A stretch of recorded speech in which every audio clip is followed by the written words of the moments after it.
Broadcasting live from the Loading Ready Run orbiting underground moon base, it's the LRRcast.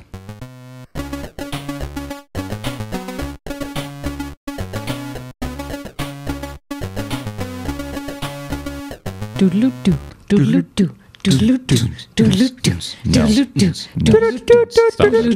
doodle-doo. Please stop. It's in honor of Homestar actually updating. Yeah, I actually got some uptake on that one. I was happy with that. All right, so welcome to this week's LRRcast, and we're going to do something a little different this week. Yeah. Instead of doing the Q&A stuff, we decided that we would instead just sort of take one big Q and A it for the entire session. And sounds dirty. Yeah.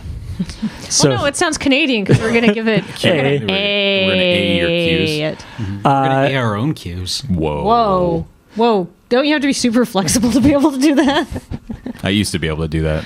Whoa! Then I broke my hip. All the yoga. Yeah, threw out the hip. It's not. I can't do it anymore. All right. Well, that could be related. That could be related to our question. Yeah. Today, so we came up with a variety of topics. Yeah, we were trying to come up with a topic that would have appropriately interesting answers, and that everybody would have something to contribute to. And we realized that something that everybody has something to talk about is cringe moments. Oh, yeah. Everyone's been a cringe-worthy individual. Everyone's got those things that you just replay over and over in your head going, why did I do that? Yeah, it's I like the there's a great line, I think it's from like a Dave Barry book or something, where he's talking about, people like some incredibly rich famous guy does commit suicide or jumps off a building, and everyone's like, how the hell, why would he do that? He's so, he is so successful. And so saying what actually happened is he was standing there, and then his brain just took that exact moment to be like, hey, remember this time in fourth grade where you did something really embarrassing? Yeah. It's like, no matter how successful you are, no matter what you're doing, your brain will be like, by the way, just totally unrelated to whatever we're doing right now, I think I'm just going to replay this one memory for a little while. Oh, yeah. There's definitely... Let's just burn that in. No matter how good anybody feels about themselves, and no matter how cool they look, they've done something truly stupid that they are ashamed of. Not me. I'm just here to look pretty. Yeah, all right. James is going to go last. Then why don't you start there, James? Go start us off. Start us off. Oh, man. Okay. Revenge! It's so... this one's so stupid, too, because this one is, like, stuck in my head. It's funny that you mentioned fourth grade, because I think that's probably when around this happened, and this is something that has stuck with me more than anything else in like all of elementary school. And I don't think I've ever told this story, at least not to you guys, and I don't think to like the Loading Ready Run audience. Like, certainly stuck with you more than any actual learning or anything like that. This is now public knowledge then. Times tables, nothing. It's like, it's so stupid, but like I don't know how old was I, like 10 or something like that. 10-year-old me, this was the end of the universe at the time. Almost 31-year-old me still is like, fuck, why did I do that? Like, that was such a dumb idea. Okay, so it's grade 3 or grade 4, and my best friend is a dude named Adam Brady. And this is a different Adam. This is a different Adam. This is not the Adam that you know. You just cycle through Adams? I just cycle through Adams. But here's what's really interesting, is the girl in this story, because of course there's a girl in this story. Her name was Ashley. Not only was her name Ashley, her name was Ashley Alcock. What? Yeah. So in grade 4, both me and my friend Adam that is had such an enormous unfortunate crush name on Ashley Alcock. And as many of you know, I recently married a woman named Ashley Allman. I always thought that was kind of funny.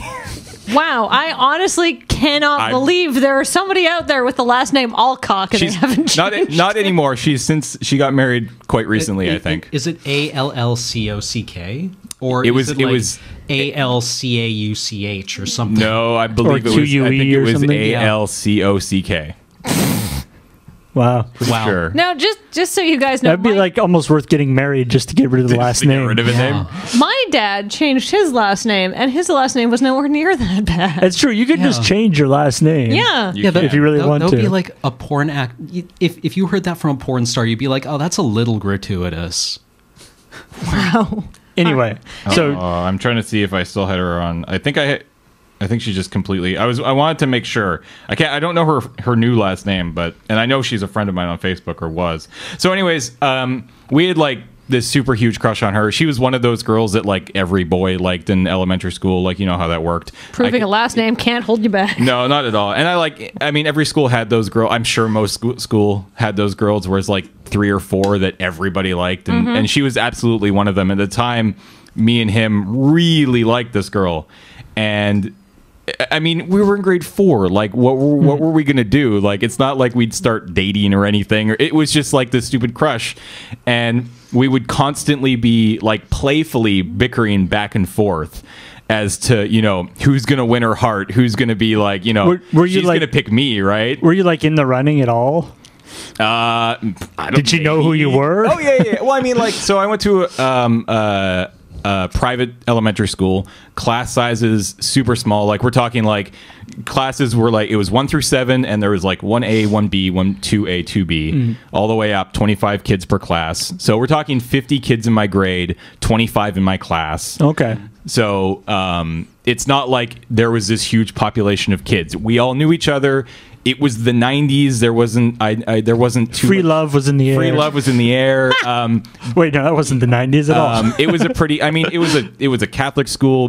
There were obviously a few bad eggs, but like bullying wasn't ever really an issue at that school, at least for me. Wow. It was a really good school. Like, I have really great memories of that school. But yeah, so everybody knew each other, and so she absolutely knew who I was at that point. And so we would have this stupid back and forth. And one day we were playing baseball on the field, and I was pitching, and he was up to bat. And for some stupid ass reason, I decided to go up to him, just walk up to the plate, and probably a little too loudly say, "She's mine." And too many people heard that. Too many people heard that. And as I turned around and I walked back, immediately my stomach stunk, and I was like, oh God, why did I do that? Why did I do that? Oh fuck, why did I do that? And sure enough, he, you know, we were friends, but you know, he's going to tell people, obviously. So by the end of the day, basically everybody knew what had happened.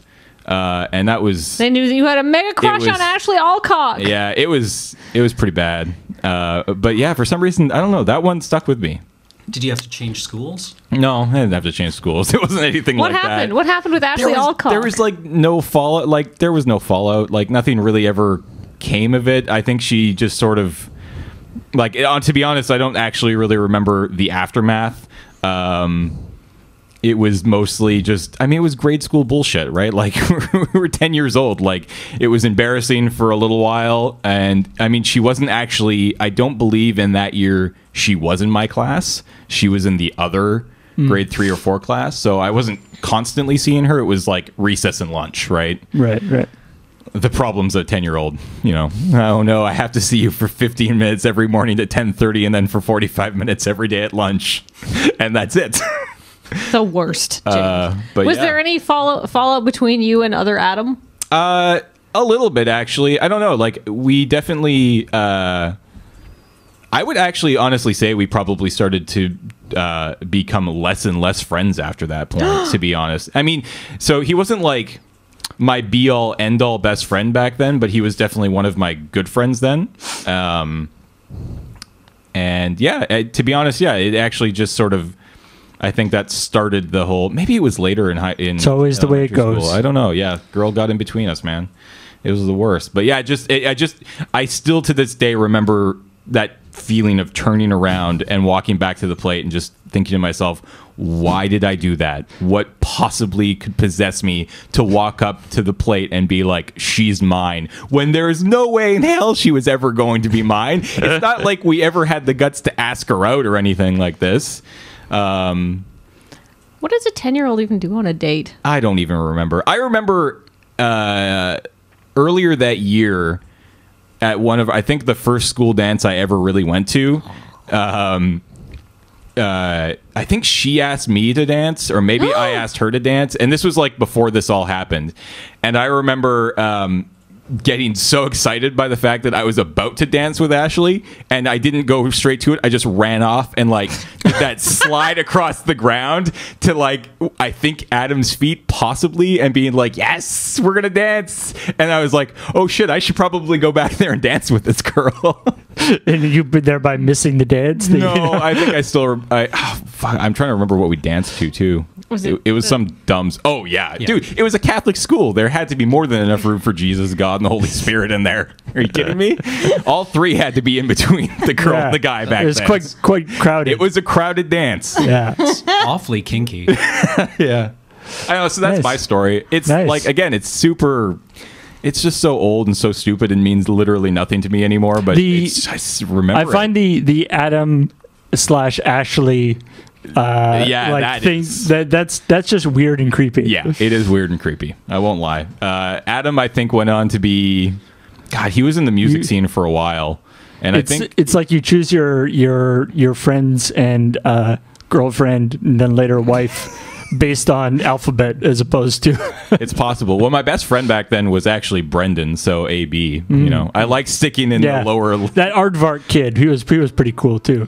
It's interesting because then if you turn it around, my friends now, I mean, if you look at the Loading Ready Run cast, our last names, they're very all at the very top very heavy. Bottom loaded. Yeah, which is, I thought it was kind of interesting. What about Stark and Saunders? Yeah, they're very that's in the second very half. near the end of the alphabet. It's all like, there's not much in that first 13 letters. I remember actually one time I did a thing of like a grid of all the Loading Ready Run. This was like many years ago, but I did a thing with like little thumbnails of all the Loading Ready Run sort of contributors, and it just worked out that Graham and I were in the middle.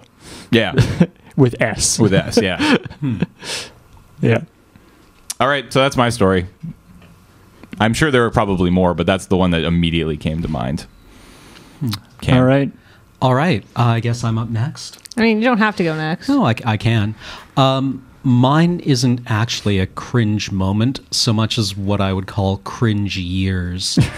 Cringe lifetime. Yeah, It's, my cringe time. 1999 to present. Yeah, almost exactly. Some cringe choices that were made. Yeah, it was.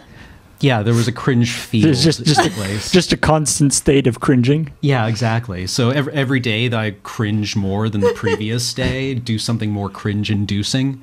And so on any day that you saw me, I was having the cringiest day of my life.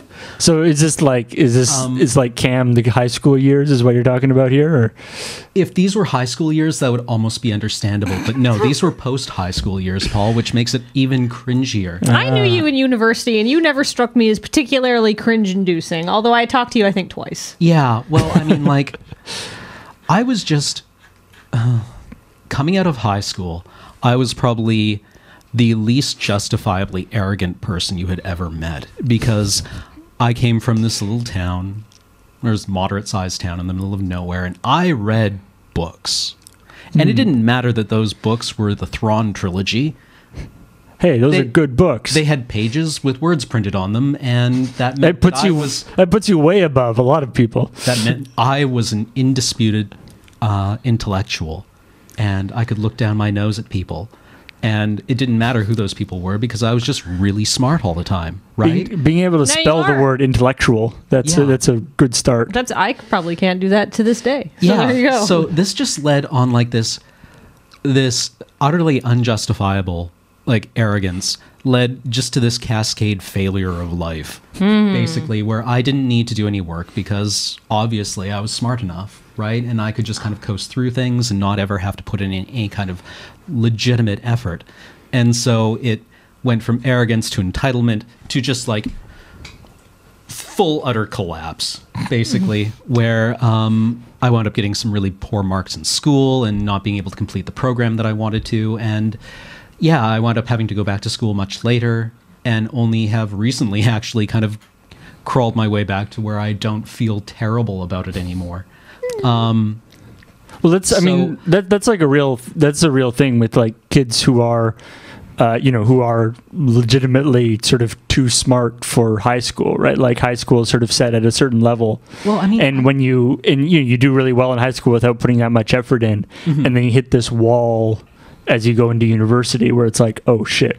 Yeah. Well, I mean, the problem is my marks weren't even that good in high school, because I would inevitably do this thing where I would get like an A on my first midterm and then skip the rest of the year. And then just kind of like, I would precisely calibrate it so I would get my B- at the end of year and then realize when I needed to stop turning in assignments. You got the report card marks that says Cam is a very bright boy but needs to apply himself more. Yeah, like I would get, in high school, I would get like A's with unsatisfactory work habits. And yeah, which is terrible. It's terrible.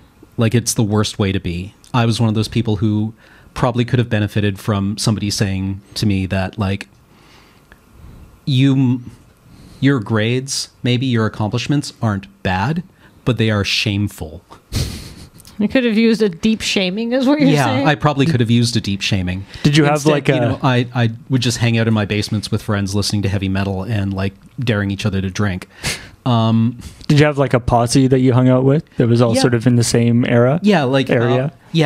All my friends were very kind of, the too smart. I'm doing air quotes right now for where they were, and it was just a self-reinforcing circle of cringe. Now I have to ask you a question that's kind of inside baseball. But I hung out with a guy who was extremely similar to that in high school.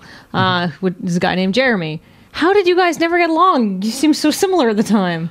Oh, I actually met Jeremy, and man, I actually credit Jeremy with getting me out of it to a certain degree, because It's like that mirror thing? Yeah, where I'm like... Holy shit, is that me? Yeah. I'm a monster. Yeah, almost exactly. Like, I ran into him in a cafe once, and he just said something, like, really flippantly snide to me, and I'm like... I kind of want to drill you in the stomach, but on the other hand, I think that would almost be like a bird getting into a fight with a mirror, right? Because that was just like it was like in 2001 where the proto-humans encounter the monolith, right? Where it's like that sudden just super threshold moment of like, like I could go on being this person I was, but no, instead I was just like the hair breadth over into sentience.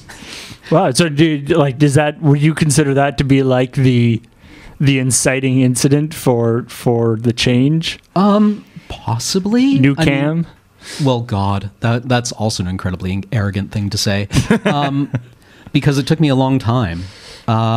So I guess not like New Cam, immediately appeared, but the idea that maybe something had to change. Maybe it began to gestate at some point. So that was like my utter cringe years, where it was just wasted youth, wasted energy. I consider myself lucky that you were sort of digested once you showed up on our doorstep. Yeah, by the time I got to know you, you were already the awesome dude that you currently are. Shame had abraded your self-confidence down to a worn nub. Yeah, exactly. I mean, and as much as you don't owe anything to your past selves and you kind of have to distance yourself from them, I don't know whether to be glad that I'm a product of that person or just glad that they are so... Because I probably still am that person. But and it's the whole, everything contributes to your current self, right? Yeah, exactly. And I mean, like, there's a Weaker Than song lyric where they say, we'll pass around the lie of absolutely no regrets. And you can say that, that you was a part of you and you're glad that you went through that phase. But if I could take it back, oh my God. Right. No, yeah, just delete that. But then I would just give me a time machine and I would just go kidnap my former self, like black bag him, throw him into a van, and just spend a weekend backhanding him in a hotel room or a basement somewhere while he's strapped to a chair. It's like, but then you wouldn't be you, right? Then you'd be a different person. That's the whole thing with regrets, right? Is like, is it? I have always been a pretty strong believer in not having too many regrets just because I mean, it seems like regrets are this kind of thing where if you're in a shitty place in your life, they're a lot of fun because it's like, man, I regret this, and this. Those are the reasons why I'm here right now. Right. But then when you're happy and things are going really well, it's like, no regrets. I did nothing wrong. Everything I did was perfect. Well, some people have asked me the sort of question of what would you go back and change about your high school life if you could go back and change anything, and the only thing I have ever said was, you know what, everything I fucked up, I probably fucked up for a good reason, and it made me the kind of person I am today, which is spiteful and petty and small and evil-minded, and I love it, and I'm really happy with myself. But I would tell myself to buy certain albums when they came out just so I could get my hands on them earlier, because I think that would have enriched my high school life. I would go back and tweak little things, but never big things, right? So, no, I'd totally save scum my entire life. There's a great, I remember just like a thread on some forum somewhere, people were talking about like if you could go back in time to like your high school self or whatever, but only for like a minute, so you only like impart one piece of information or whatever, what would you do? And a lot of people are like, buy Google stock or buy Apple or Microsoft or whatever. But one of the most common responses was just go back and kick myself in the nuts as hard as I possibly can. I mean, it's with no explanation as to why it's happening. Just you, a guy who is obviously you but older, appears and kicks you square in the nuts, and it's just like, all right, message received. It's like, this is from future us. So Cam, I feel like I don't want to pick on you, but because I've never seen a picture of you in high school. I never met you in high school. I think all of those pictures have been destroyed and do not exist. We have some visual aids that we can insert. No, we don't have any visual aids. But I want to ask you what your sort of standard high school outfit was. It was probably like either a Red Dwarf or a Warhammer T-shirt. Nice. Yeah. Hey, I treasure my Red Dwarf T-shirt. Yeah, like the PBS pledge drive T-shirts. What else did I wear? About 40 extra pounds. Hey, I wore 40 less pounds. Yeah. What else? A French horn.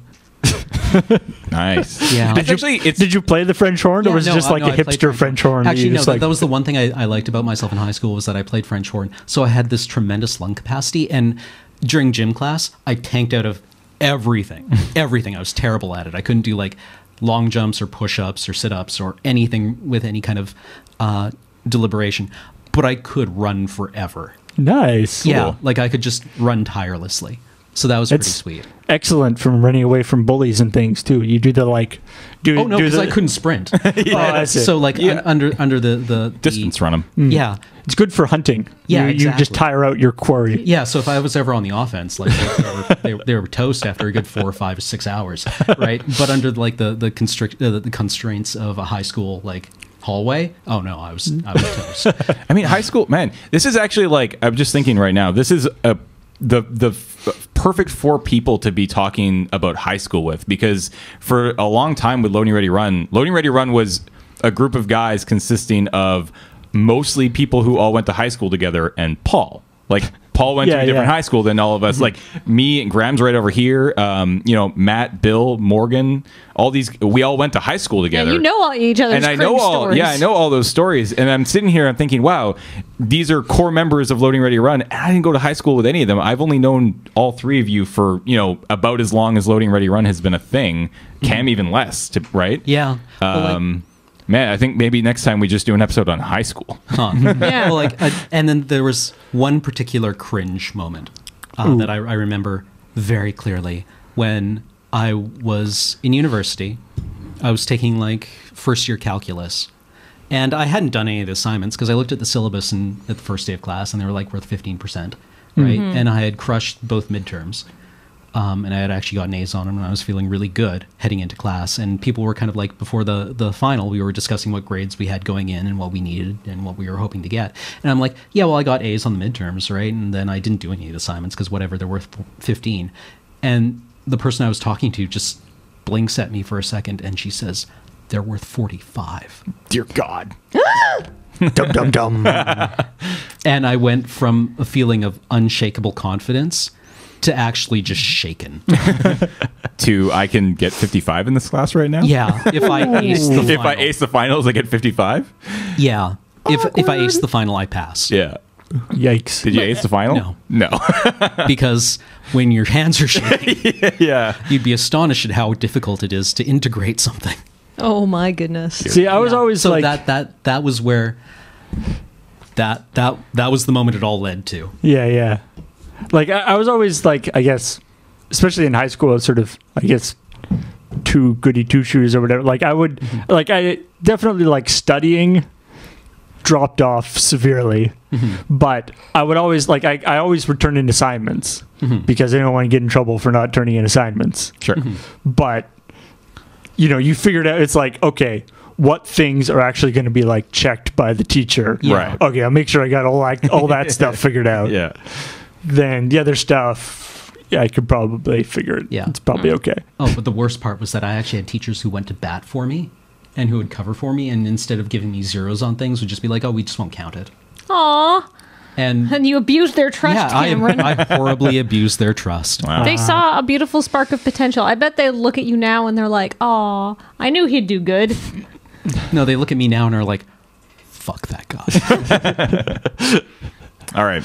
That's the last time I stand up for anyone. We need a new cringe story, Kathleen. All right. Now, when I suggested this topic very quickly, I was like, ooh, and I was like, oh, now I can't think of anything. But I'm really glad I got to go third because I have thought of so many cringe stories now. I could talk for podcast upon podcast of cringe stories.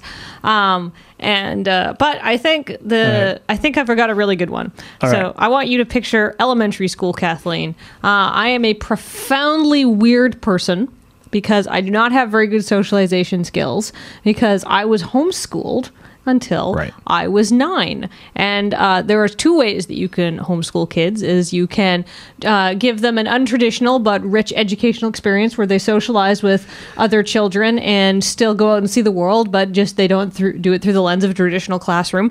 Or you can get the homeschool experience I had, which is a mentally unhinged woman who didn't want her children to go outside. So I was not very good at talking to other children. I did not understand interpersonal reactions very well. And I was in very bad shape because I was not allowed to go outside and run around like children are. So this is grade 5 and it's track meet day. And in a fit of, I honestly don't know why I could have ever thought this was a good idea. I don't know why this thought popped into my head unless my brain was secretly trying to kill me. But I was like, you know what I'm going to sign up for? The 800 meters, which is a long way when you're a kid. That's a lot of meters. Yeah. That's the most meters, but I knew I couldn't run fast, but I figured maybe I could run for a long time and that would work. Based on no evidence whatsoever. Based on hubris. Based on my brain being awful to me. So anyhow, I'm not like fat, but I'm not like thin. I'm one of those like just out of shape kids. So anyhow, I signed up for this 800 meters and I'm doing good. And then about halfway through, I'm like, oh, wow, this is a really long way. No, it wasn't even halfway through. It was probably a third of the way through. And like all of the other kids are pulling away from me. And like, I have no hope of ever catching up to them. And it's just kind of this shuffling jog. And it took me so long to get around. And eventually I crossed the finish line. I'm like, I've got a stitch. People were like, that kid is fucking weird. Is that the thing where they were like packing up to go? It's like 6 hours later, the sun's setting. It didn't take me that long, but I was acutely aware of how shitty it was. I may not have finished. I may have just given up. It's like the episode of The Critic where he tries to run the marathon. Oh, God, yes. Yes. And he just crosses the finish line and like passes out and lands on a cat. Yeah. Honestly, the finishing of the race is fuzzy in my memory, but the distinct feeling of I don't think. Oh, I'm sure I knew this word at this point, but the distinct feeling of no fuck Yeah. is lodged richly Like, in my brain. This is, and then no. But well, I was just gonna say, and then you know you do long distance running, for entertainment value a lot now. Yeah, well, So I there you like go. I like running because I get to listen to music, but I didn't have like a I guess it would have been a It'd be a Sony Walkman Walkman back at the then, time. yeah. I didn't have Yeah. a Walkman, and like I don't run fast now. I run really slow. Like the fastest I think I've ever run a 10K is like 47 minutes, which is really really slow if you are talking about competitive running. Anyhow, the point being. So I don't the actual, and I'm like, ugh, this is stupid, but whatever. And the worst part was not the actual running, but the platitudes I got when I finally crashed it. It's like, oh, you tried your best, hun. It says like regional track meet lady who's never met me before. And then I got not an 8th place ribbon because they would give out track meet ribbons, but a 7th place ribbon because there was only 7 people in there in that Nice. race. So I got a 7th place ribbon, and I was just like, I mean, at that feeling point, pretty shitty, but wait, there's more. all right. And then, so I'm sitting by myself on the sidelines going, I hate track meet, I hate exercising, I hate gym. And this is a mindset that stayed with me for my entire high school educational career. I'm the only person I know who's ever failed gym through conceited lack of trying, like the refusal to participate. And a group of very popular girls from a different school walk away from me, and they're all like beautiful and blonde and trim and athletic, and they're going, ha ha ha, look at how effortless long jump. And one of them drops a 2nd place ribbon and walks away, and I'm like, fucking damn it, yes. And I picked it up and I was like, this is mine. I get 2nd place because they're stupid. And they dropped it. And I kept that. I had that for years. I think I would still have it among my personal effects as the ribbon I got for cheating, basically for stealing from another kid. What were you getting 2nd place in? 2nd place in being a fucking badass. So that is my cringe story. Nice. Yeah. I like that. All right, Paul. All right, so I've like, okay, I had one, like, and I've got one that I'll tell. I have, just because we're talking about like high school stuff, I have one that's not really a cringe story because it actually ends up pretty good. So I used to, I used to play soccer like when I was really little. Like I would play like actually like whatever the outside of school soccer and stuff. But I was always like defense kid, right? And so I would sit there and, I was not terrible, but I wasn't one of the people who actually like was a valuable member of the team. I could probably be replaced by pretty much any other kid and it would have been fine. Did you have been replaced by a box with a boot on it? No, I like ran around. He moved. You didn't just sit there making but yeah, daisy chains. defense was my place, right? Because then you're like sitting there and you're like, you stop people coming in, but you don't have to like push it forward too much. You like stop it from coming in and then you just send it to one of the guys who's actually doing the like getting goals part of the whole soccer experience. It's a team experience. Exactly. Yeah. So when we played soccer in like PE, it was the same basic idea, right? Is I would always go for like the defense thing, do the thing. And so one time we're playing soccer and it's me. Now you have to remember in high school, I was not the heavy duty specimen that you see before you now. Yeah. I was actually for a while in high school, I was like illegally underweight. Like it was considered like a disability. I was like 60 pounds. And I was like, I had to like drink special milkshakes and stuff to try and get my weight. I wasn't like starving myself deliberately or anything. I just wasn't something that I would do that. For whatever reason, I just didn't keep on the weight. So I was a little teeny scrawny kid. And we were playing soccer and I'm doing defense and one of the like really heavy duty jock guys starts coming up the side with up the flank with the ball, and I realized that I'm like, everybody, he's like on a breakaway and everybody else is away, so it's just me. And so he's coming towards me, and my little scrawny self, I go, and he starts laughing and he laughs so hard that he misses the ball. And I'm able to like deke it away from him and kick it down. And so I was like, yes. Anyway, so sort of cringeworthy, except it actually turned out pretty good. Sure, yeah. So anyway, actual cringe story. so later on, at the end of like near the end of high school, in sort of grade 12 or so, I was in video club because I was a big geek in that way, and obviously it was something that interests me. You're still essentially in video club. Yeah. And in addition to that, I was also working I did volunteer camera work for Rogers, it was Rogers at the time, television, which was it's sort of the local cable access TV thing. And they did a political show every week that was actually broadcast from the grounds of the legislature. And I did both. We did sort of camera work on it, and also did like the switching, like putting up the titles and stuff. Yeah.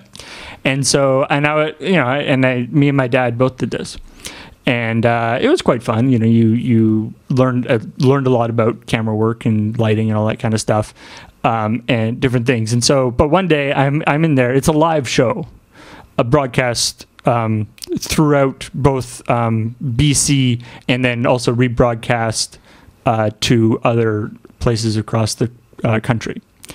Because it's talking with the prime minister and different people like that. It's Okay. The idea is that because it's on the grounds of the legislature, politicians and can just like quickly come in and record an episode or do whatever. And so I'm sitting there and doing the titles and stuff, and I sort of go, all right, we're doing good. And I kind of sit back and stretch out, and my foot kicks out the power cable to the entire switching station.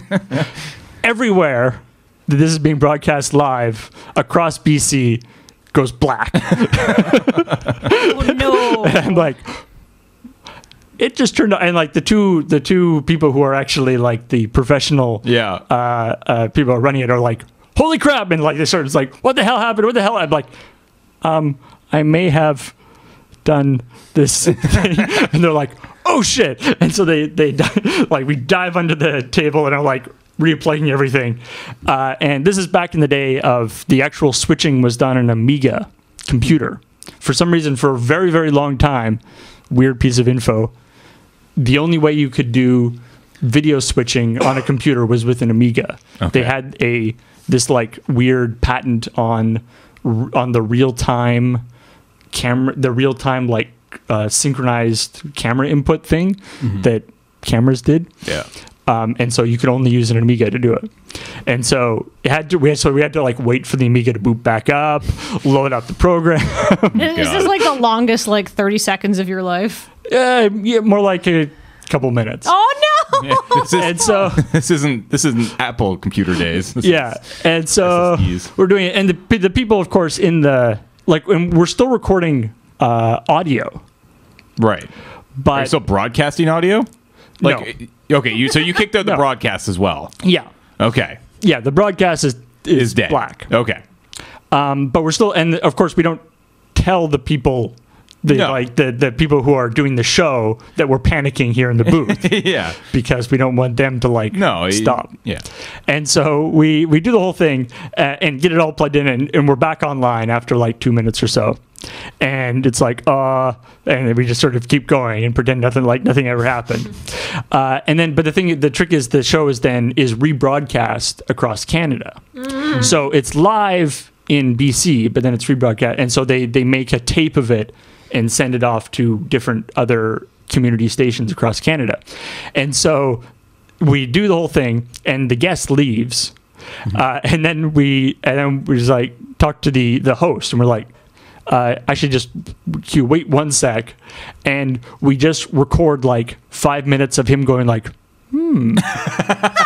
interesting, like just sort of doing like reaction face. And then we edit that into the like tape to send like across the thing. So the broadcast has like 2 minutes of just the host being like, yeah, with the audio over it. Yeah, so it's like he's listening to the politician, and we kept on the reaction shot for way longer than we were supposed to, but at least it's better than nothing. I guess so. Yeah.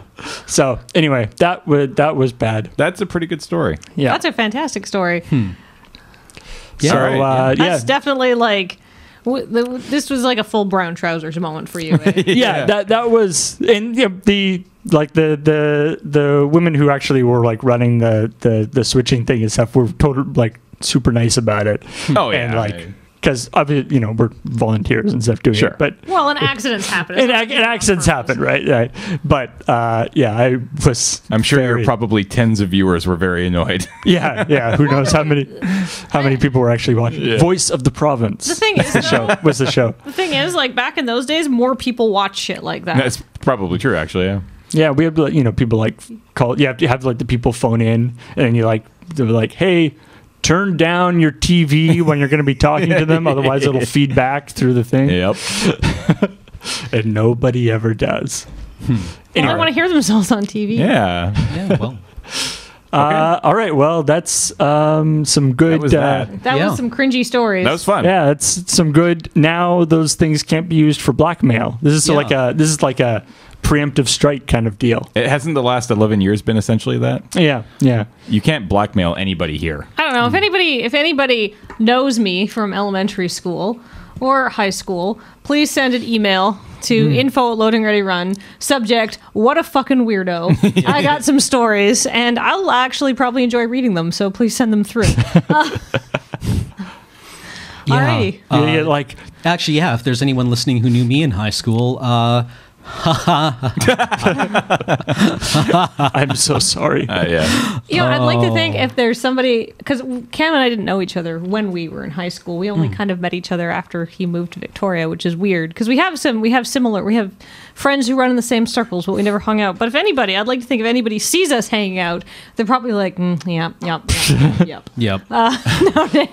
Some girl's gonna contact you and be like, "You stole my medal, you asshole." And I'll be like, "Fuck you! You're beautiful and blonde and in shape, and I was a tubby weird girl with a weird accent, and I justify it. It made me feel like a winner." It's like, but my life has gone completely downhill since then. That was my only thing. That's all I had. Yeah. And you took it. That's all I had when I was 9. The apex of both your lives intersecting. The long jump medal. Oh, that'd be awesome. I think I told people I got it in long jump too. I totally lied to my family. And they're like, awesome. I bet you can jump really long. Let's see. I don't feel like it. It's like, there's a whole, you have to have the sand pit and a little run up thing. It's really complicated. I can't just do it. There's a well-timed gust of wind. Yeah. All right. Well, that was Shame Stories. That was the Shame Stories. Yeah. Cringe Stories LRRcast. And I believe, as Graham talked about in one of the Loading Ready live streams, this is sort of what we're going to try to do into the new year with the LRRcast. To be honest, we might try to do it more for the rest of this year. This year. This idea, that we sort of, the Q&A stuff is fun. But it's fun to also dig in, do a little bit more long form stuff. Yeah, a fireside chat with Lur. And I really hate to. I feel like there's a deep well of cringiness that we could plumb. But we're not going to always be talking about embarrassing stories. No, but I feel that we could get other people back. Oh yeah, we could definitely rotate. There's definitely more of us here to maybe. Oh, that's actually not a bad idea. I mean, tell us what you think. Yeah. In the comments of what you thought of how this podcast went this week. Topics that you think would be interesting for us to chit chat about. I really enjoyed this. I thought this was a lot of fun, so I'm excited to see what you guys think. And we learned something about each other. Exactly. Yay. Yeah. In that I learned that Cam was an arrogant douche. Yep. In case you didn't already know. Keyword is was. Yes, exactly. I said was. Yeah. I was very, yep. Yeah, you did. That's good. Exactly. Yeah. That's really important. All right, guys. All right. Bye. Bye, everyone. Bye.